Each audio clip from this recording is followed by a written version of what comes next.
I guess it's official now. Not only has COVID-19 and its accompanying restrictions taken away our livelihoods, our recreation, and our pleasures, now it's taken away Thanksgiving and possibly Christmas. And as if that wasn't bad enough, we've still got a lot of political, racial, and financial tensions going on. Some Thanksgiving this will be, or will it? I guess that depends on how we respond to all of these challenges. Is there a way that we can still really give thanks in the midst of our pandemics? Thankfully, I believe that the prophet Habakkuk tells us that there is. Habakkuk is different from the other prophets in that instead of speaking on behalf of God to his erring people, Habakkuk spends his time speaking to God about the things that trouble him. He listens to God's responses to him, and then he replies back to God. He's kind of carrying on a dialogue with God, and he invites us to listen in. I was amazed as I look at it, the striking similarities between the time in which Habakkuk wrote and this year 2020 in the United States, particularly in three ways. First of all, at the beginning of his time, the agrarian economy, which was their major economy, was booming. But by the time that Habakkuk wrote this book here, the economy had tanked disastrously. People were in dire straits financially. Kind of like 2020. We started out booming, and now a lot of people are in terrible straits. Secondly, they were threatened by outside nations like the Assyrian Empire.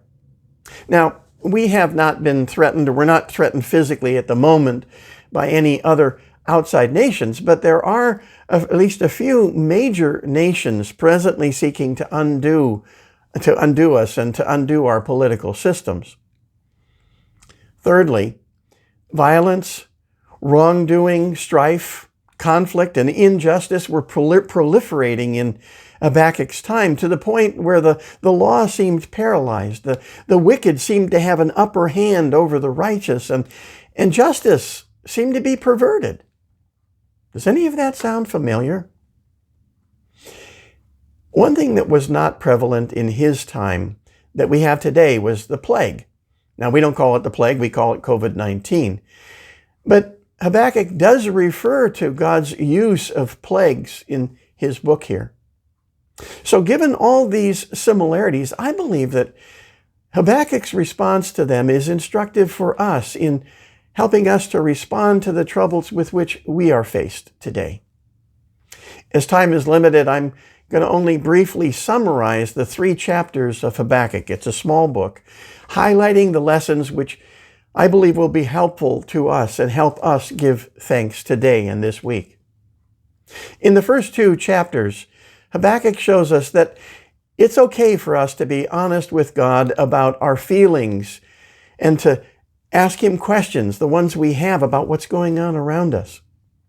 And that is provided, it's okay for all those things, but that's provided that we're also open to looking and listening for his answers to us when we ask those questions or express those opinions.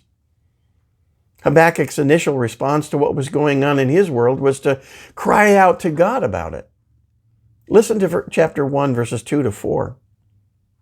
How long, Lord, must I call for help, but you do not listen?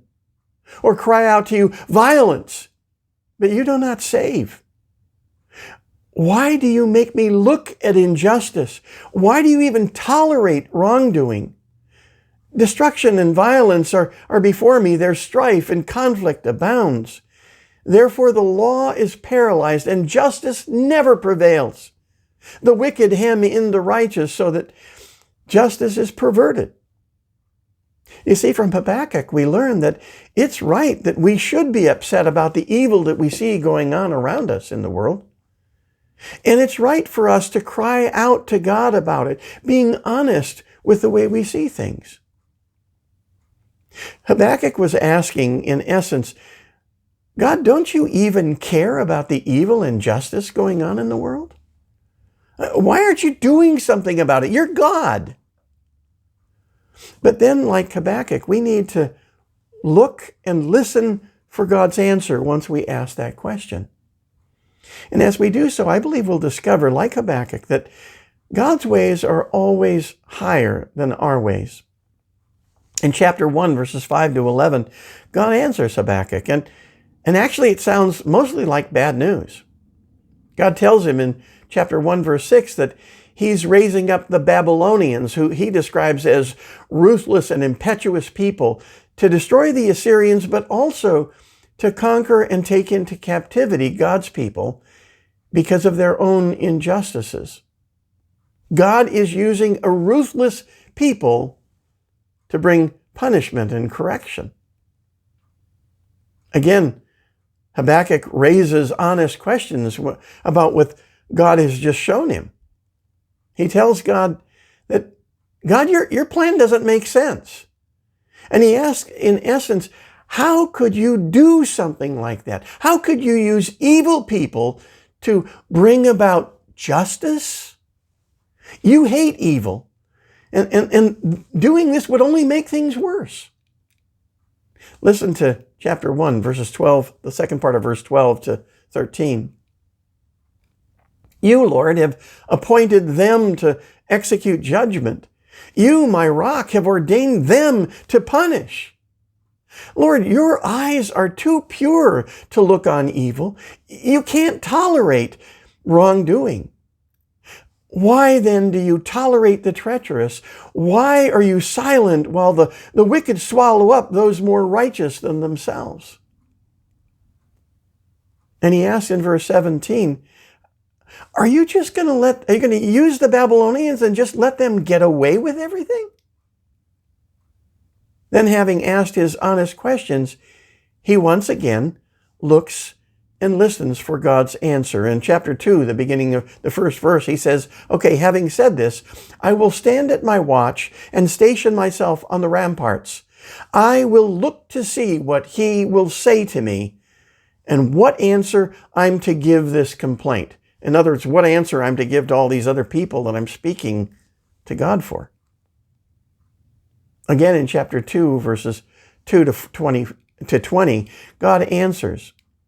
But this time, it's actually good news. The good news that God will ultimately bring about justice. He starts off,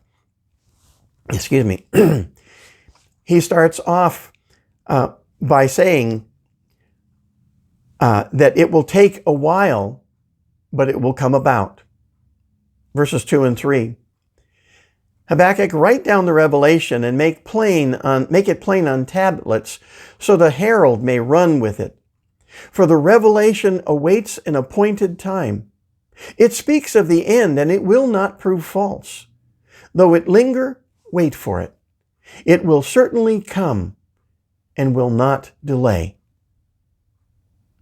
In contrast to the people whose wickedness God would use to bring judgment, that's the Babylonians, verse 4 states that that's for them, but you, the righteous people, must live by your faithfulness to God.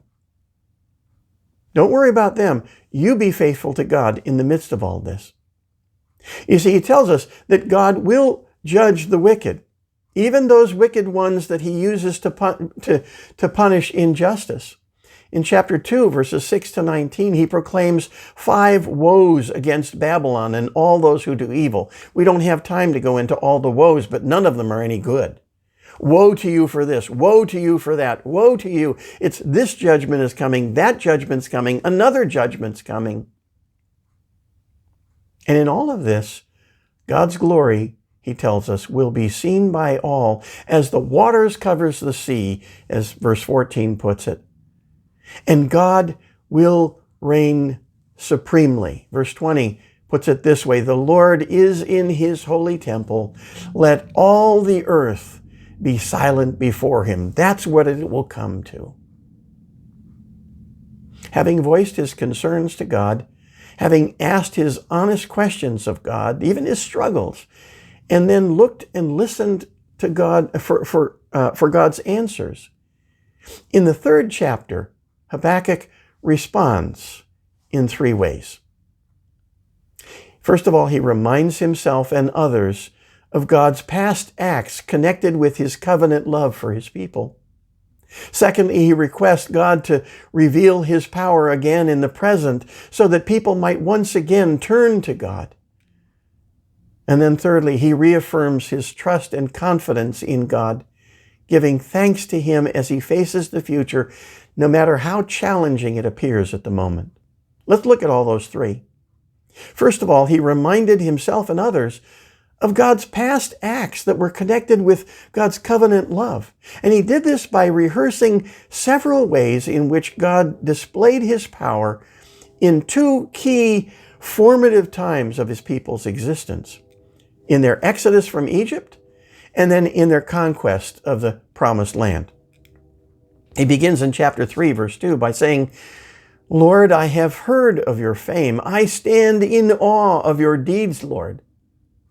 And then from verse 3 to verse 15, he speaks of several phenomena in which God's power was displayed.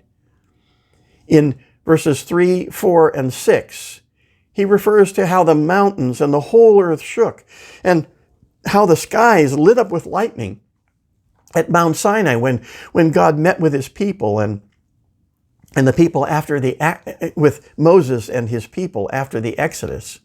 There was thunder and lightning. People couldn't stand to be around it. It was terrifying. In verse 5, he refers to the plagues and the pestilence that led Pharaoh to release God's people, and as well to God's discipline of his people by using plagues and pestilence in the Sinai region when they disobeyed him in the wilderness.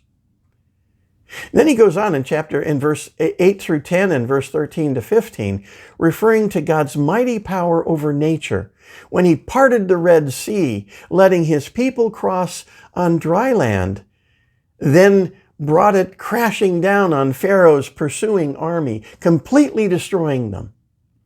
And again, when he parted the Jordan River at flood tide, so that the people could cross over again on dry ground and begin their conquest of the promised land.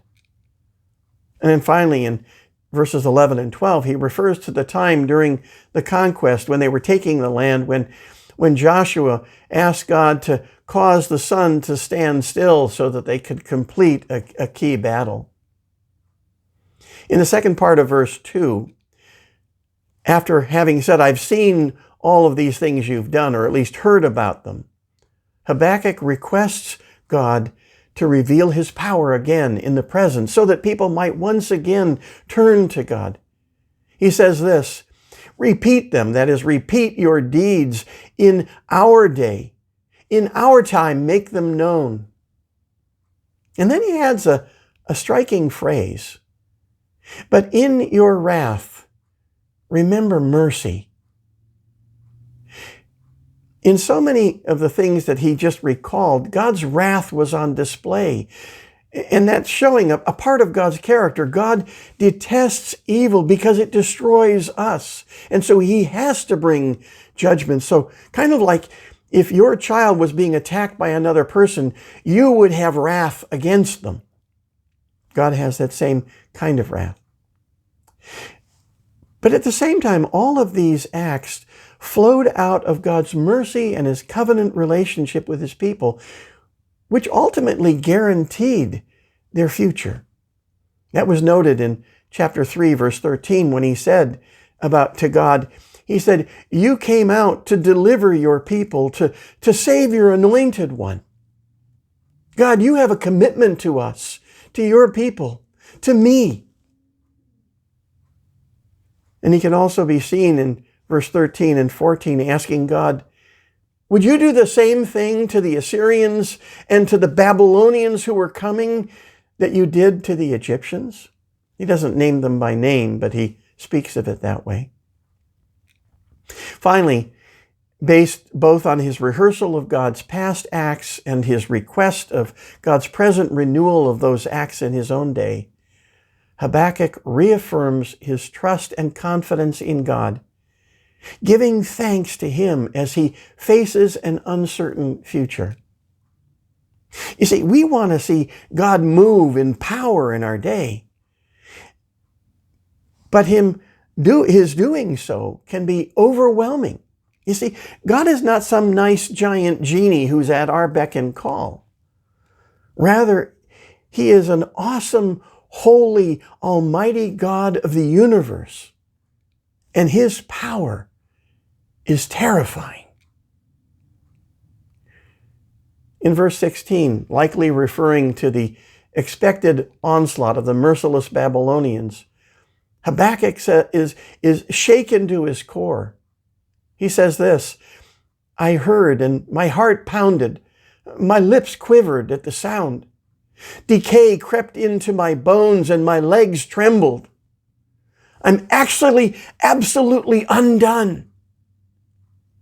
But he follows this with an absolute state of confidence and trust in the Lord. In fact, this is one of the best known statements of trust in the Lord in the entire Scriptures. Living in an agrarian society as he did, he then goes on to list the worst possible scenario anyone could imagine in verse 17. Listen what he says. Though the fig tree does not bud, and there are no grapes on the vine, though the olive crops fail and the fields produce no food, though there are no sheep in the pen and no cattle in the stalls. In other words, even if the worst of the worst happens, think about our area here. If all of our crops, the almonds, the grapes, the walnuts and everything, they all failed. And if all of our dairy cattle died and our sheep and all the other stuff we've got going on here, if everything went down the tubes, he says, even if that happens, in verse 18, he says, yet I will rejoice in the Lord. I will be glad in God my Savior. Adding in verse 19, for the sovereign Lord is my strength. He makes my feet like the feet of a deer. He enables me to tread on the heights. Even with all this going on, I'm still going to give thanks to God. I'm still going to rejoice. He's my strength. In other words, he's saying, no matter what calamity I might be faced with, because of God's love for and commitment to me and to us as His people, shown again and again in the past, I will rejoice and give thanks to Him, confident that He will come through in the present for us, invigorating us and assuring us that He will ultimately prevail over everything that we're facing now. When Habakkuk began to write, he was discouraged, disturbed, depressed about what he saw going on around him, even among his own people. Yet, as he cried out to God, honestly sharing his concern, asking his questions, and then looking and listening for God's answers, and as he reminded himself of God's past displays of power for His people, and requested God to repeat His power in His own day, when he did all of that, Habakkuk was lifted to a place of confidence and rejoicing, able to give thanks to God even in the worst of times. Based on this short book of the Bible, I can say with confidence today that if we will do the same things that Habakkuk did, we too will be able to give thanks even in the midst of our present pandemic this Thanksgiving. And that is very good news.